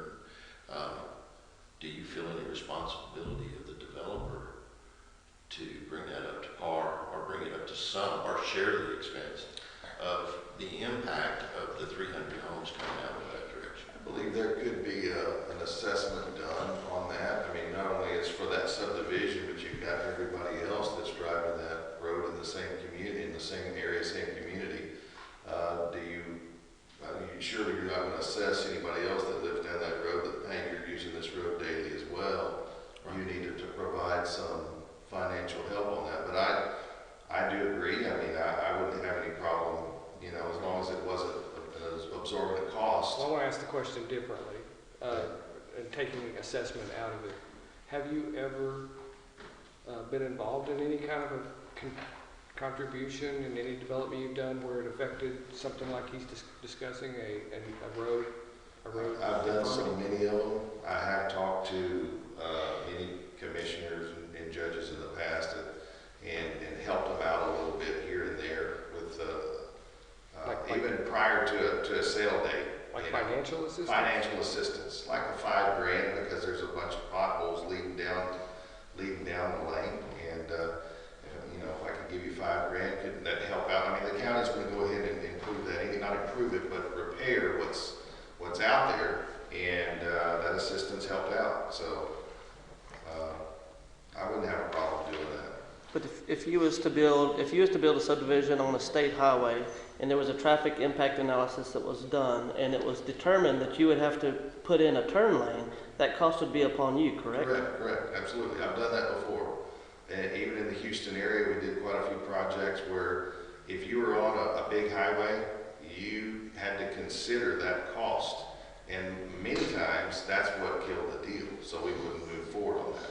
But if a project like we did down in Houston, it had 300 and something home sites, it's acreage community as well. We did have to do a turn lane. We had to get TxDOT approval. And that was all, you factored all that into your budgets when you sold the lot. So if you take a look at like some of the other stuff going down 281, you don't see me doing that because that's always a scary thing for me, number one, because those traffic impact analysis, I mean, they cost money, but the main cost is that turn lane. When you're doing that deceleration lane and all that stuff, it gets costly. And especially when you have to put up, I guess, the traffic signs and have someone out there. I mean, there's a lot of liability that goes involved in that. So I'll try to stay away from those projects where you're coming off the main highway. But if you was doing a development on a dead-end county road that entered into a state highway, you're still gonna have the same impact on that highway. Yeah, but it's coming off of a county road, it's not coming off a farm to market or a But state see, highway. somebody needs that's the problem that we're faced with in today's world, in my opinion, is a new development on a dead-end road with multiple lots that if it was on a state road, it would require a turn lane, but they're gonna build it on a county road that only can go out to that same spot. We're still in the same situation. The impact's still there. The impact's still there. So you're saying that if anybody in that example, you would want to have the developer do a turn lane if it's however many miles down the road getting into that community? I think that the cost of that turn lane should fall upon the developer, in my opinion. I want to change it up a little bit because it's Blanco County and that would be the example. That is the example. But if it were Harris County or Tarrant County, where there are county roads that are almost as big as a state highway, I suppose those county commissioners' courts could even impose a turn lane, Okay. right? Right. Regardless of the existing traffic already. So Regardless of, let's say that road already has another subdivision with 500 homes on it. Well, And they're just I guess adding it. I'm just trying to think about, yeah, you're probably right. I'm just thinking about the authority. So, I mean, I suppose the authority exists. We don't have a practical situation where we need a turn lane. I don't think any county does. In these rural counties have. On our county roads, but to his point, we feed onto the state highway system. Yeah, I guess it's kind of like the LCRA too. You know, if you're in Burnett County, you have LCRA jurisdiction, even if you're way over here and you're, 6-7 miles from the Colorado River, you still have to follow some type of guidelines that those guys have to do. But if you jump right over in the same project in Blanco County, they don't even want to go over and look at it, even though that water comes right straight down the valley into the LCRA jurisdiction water. So, there's a lot of things that, that would definitely, halt development if that's what. Well, I guess my point is, as a developer, and let's just say I have a lot that sits on the corner of a state maintained highway and a county road. If I put my entrance on the state highway, I had to do a turn lane, but if I put it on the county road, I don't have to do it because it falls on the county's problem, not mine. And it's the exact same number of cars. Same exact number of cars. Yeah. And it's not your subdivision, I'm just. Yeah. Thank you, Commissioner, for clarifying that. One of the questions that comes up to me though is if we're going to go back to the low water crossing on a rural back county road, and when you get to that point, is it in the preliminary plat stage or where do you get the developer to design that crossing and be responsible for it? See, there's where a lot of things move into that and go, okay, now what design do you use and who pays for the design? And is it in the preliminary stage or where do you do that up front? I don't think, I think more than likely that would probably fall under an assessment that the developer can give to the county, because the developer or the developer's project's not the only one that's using that. More than likely it might be 10% of what's been using that. And I guess you could figure out and say, okay, to upgrade this thing is going to be is $100,000 to improve this low water crossing. Well, how many residents could you possibly have in this community based on what's going down this road? And if it's, you know, let's say it's 25%, well, in my opinion, this is me speaking out as a developer, $25,000, I wouldn't have a problem paying that. I understand that. I understand where you guys are coming from. But back to what you're talking about too, Commissioner, is you know, the first thing, I looked at the piece of property that's down the road, you know, and if I would have done the project down the road coming off 281, I would probably come in off of the back county road and not even have an entrance coming off of 281, because safety is priority and there's no turn lane there. You know, it's my old boss too did a project out in Spicewood area, and there's no turn lane there, and they've got 240 something residents platted for that. And I had heard, and this is in Burnett County though, and I talked to Burnett County over at Darling. I said, are they going to make those guys do a turn lane? Because I looked at that property as well. And he says, well, they said they were. I go, well, where's it in writing? Because people are going to get killed there.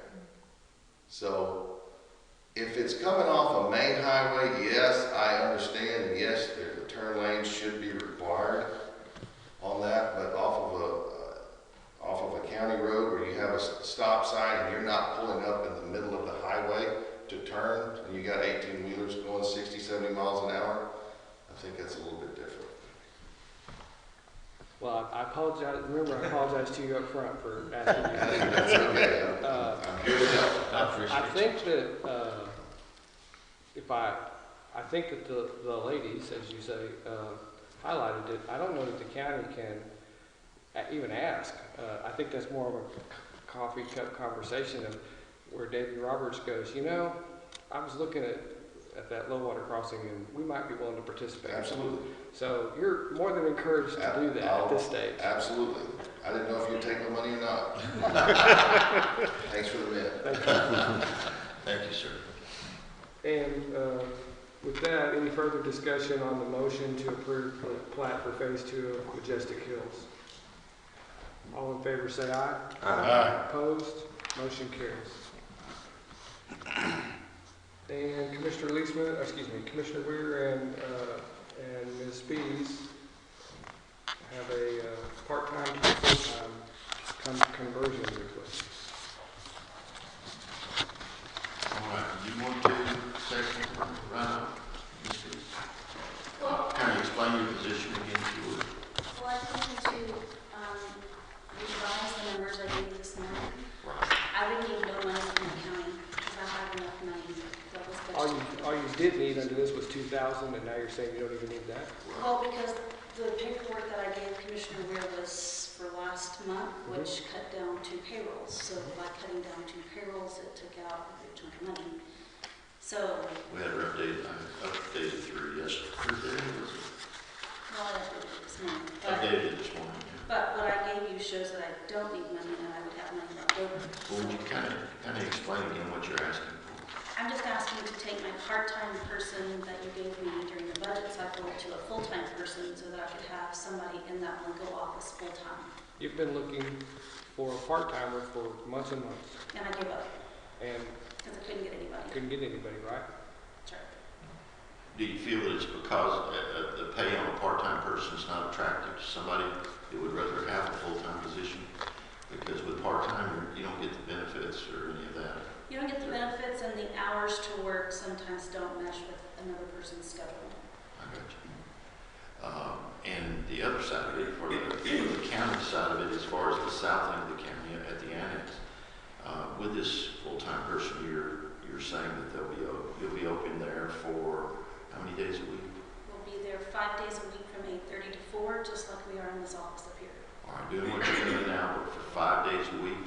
And with the eventually we would get to doing titles and stuff down there. I mean, that person has to be hired, trained. But we'll try to do that in the short time, within a year or so. Right, a person would be hired and then they would be here for at least 6 months before they would go down there. We would still have somebody down there every Wednesday until this transition happens. So we would allow people to do boat registration, right? Boat registration, automobiles, and possibly title work, 5 days a week. If we did this. Okay, and in this budget here, we're within this year's budget if you do it, if we were to approve it now. And you were able to hire somebody in this year's budget. Is that 6 months kind of a window? If you manage to find the perfect person that learned everything in a month or 2? I've been here 3.5 years and I still haven't learned it all. So there's no way a person can learn it in 30 days. So, I mean, we still bounce information off each other when we do a complicated title. It takes all 3 of us sometimes to put that title together. So with that person being a lone writer in Blanco, they would have to make phone calls. They would have to scan and send us the information just so that we could all put our heads together to make sure.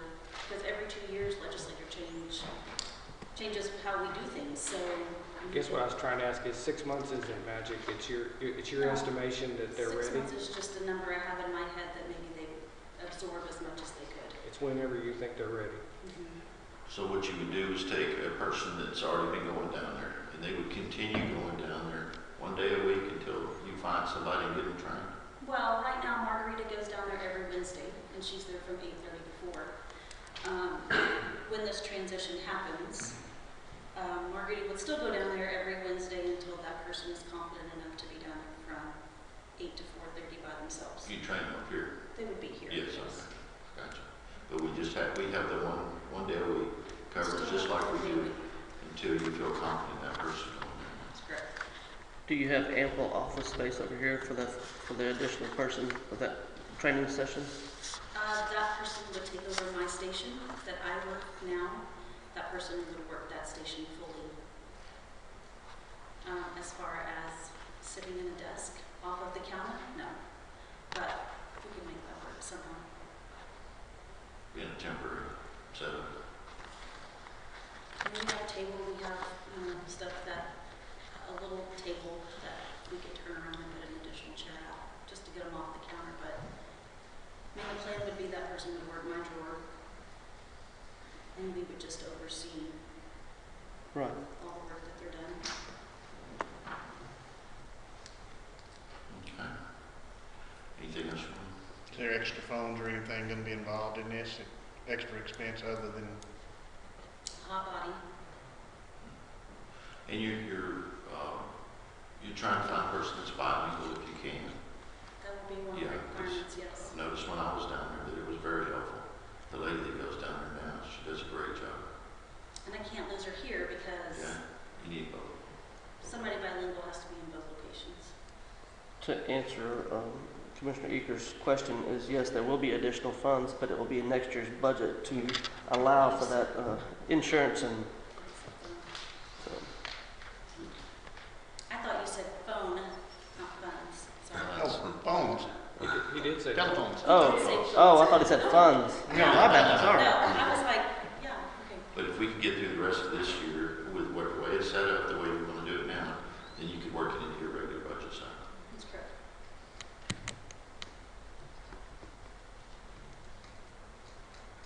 I don't know. Okay. I think we're ready for a motion. I will say that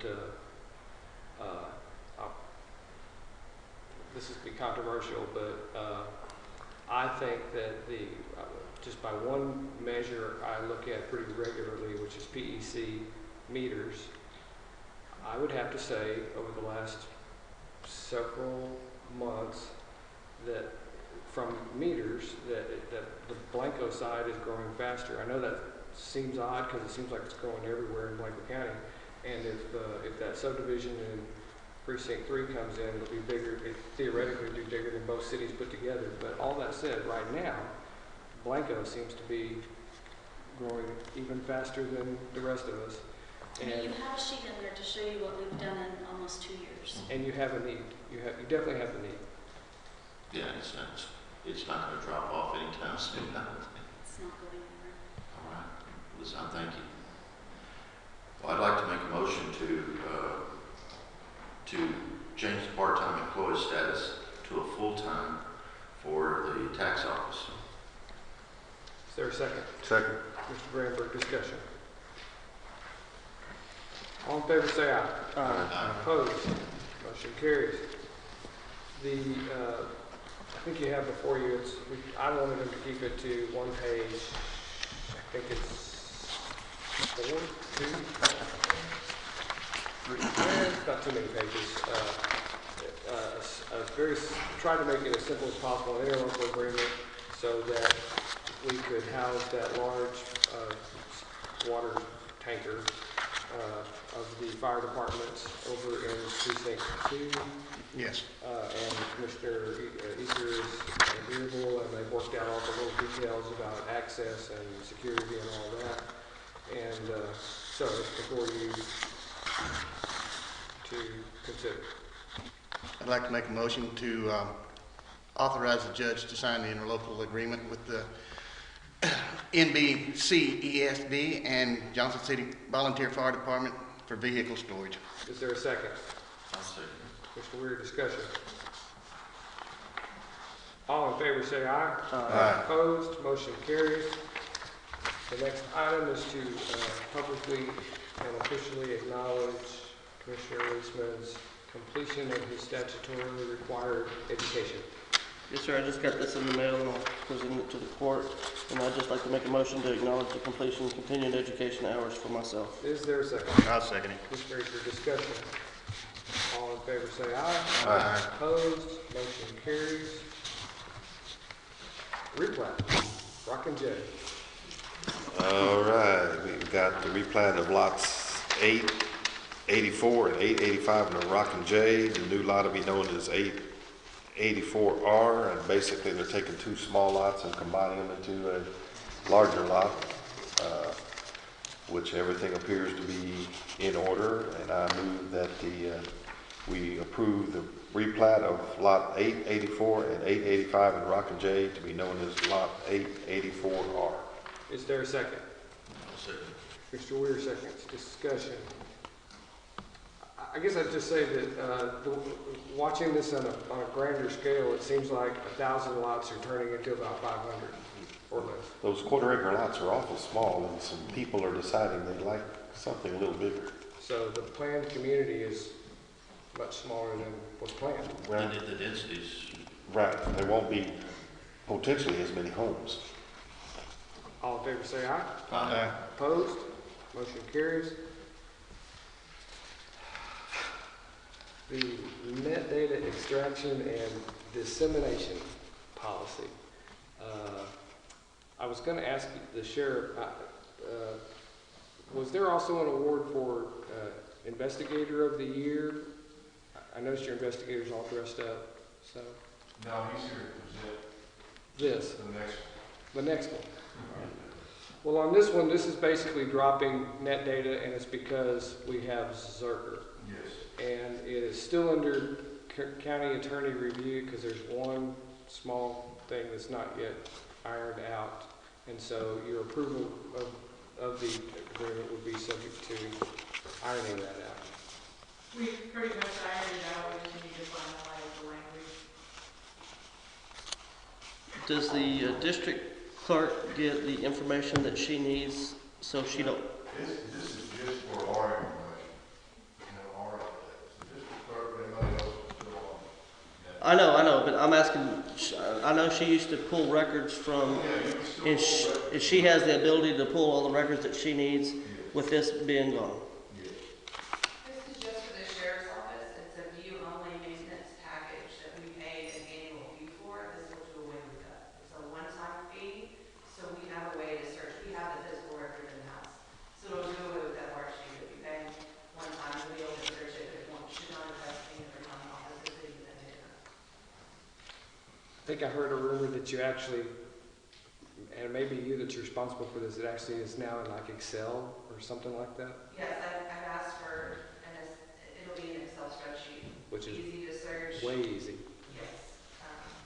And there is a way to protect special sheets so it can't be altered, but it's ultimately for my jail staff. I don't have time served on it for them for all the court purposes. It's a more feasible fee. It was way too expensive to do the merge from that data to Zerker, and this allows us to not have to pay that data any longer. We won't need it. So I need authorization. I'll make the motion to authorize the county judge to sign the net data extraction and dissemination agreement with the county attorney's approval. Is there a second? Second. Mr. Gramberg, discussion. All in favor say aye. Aye. Opposed? Motion carries. And that takes us to the clear contract. It says contact, but it means contract. And that's why we have Mr. Acosta here. So basically, we've been using this program for a year now. Yeah, it won't pick you up back there.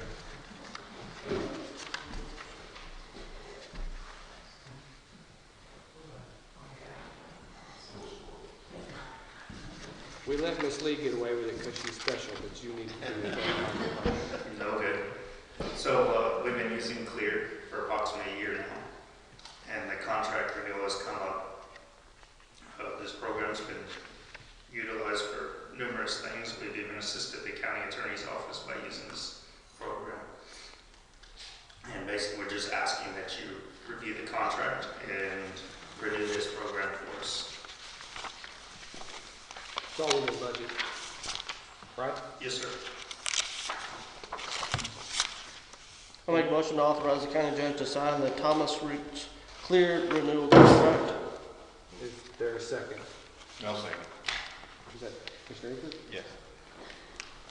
And this is not exclusively, but or maybe it is, but it's almost exclusively for the benefit of you and Investigator Loving. Yes, Lieutenant Woodring has access as well as the patrol sergeant. We kind of limit it just so that way there's no inappropriate conduct with it. People aren't just randomly looking up things that they should. But it's all about high-level investigations. Sir? It's all about high-level investigations, right? Sure. We're good. All right. All in favor say aye. Aye. Opposed? Motion carries. We have 2 new patrol units that need to be outfitted, and the sheriff and chief deputy are here to answer any questions. Before you is the specs and for the purchase of the equipment in question.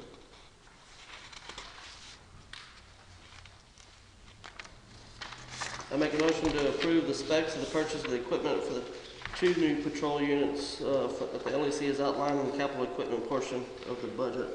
Is there a second? I'll second. Commissioner Weir, discussion. All in favor say aye. Aye. Opposed? Motion carries. And the next item is in connection with that. The previous item involves the Zerker software for that new equipment. Make a motion to approve the specs for the purchase of the Zerker software for the 2 new patrol vehicles that LEC outlined in the capital equipment portion of the budget. Is there a second? I'll second. Commissioner Eaker, discussion. All in favor say aye. Aye. Opposed? Motion carries. You have. Hey, Judge. Did I say 2 on that? Yes. So there's technically 3 units in that, as opposed to 2. There's 3 new patrol units that we bought. Right. But this is only for the.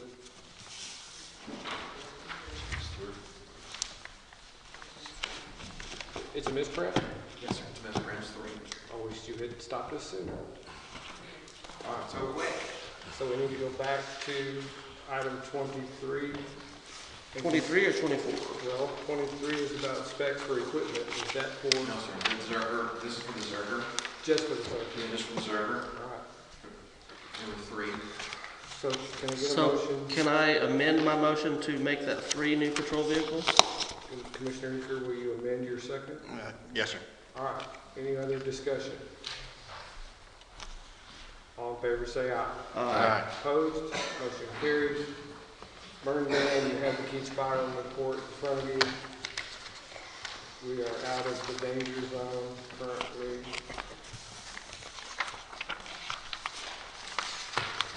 I'll make a motion to adjourn.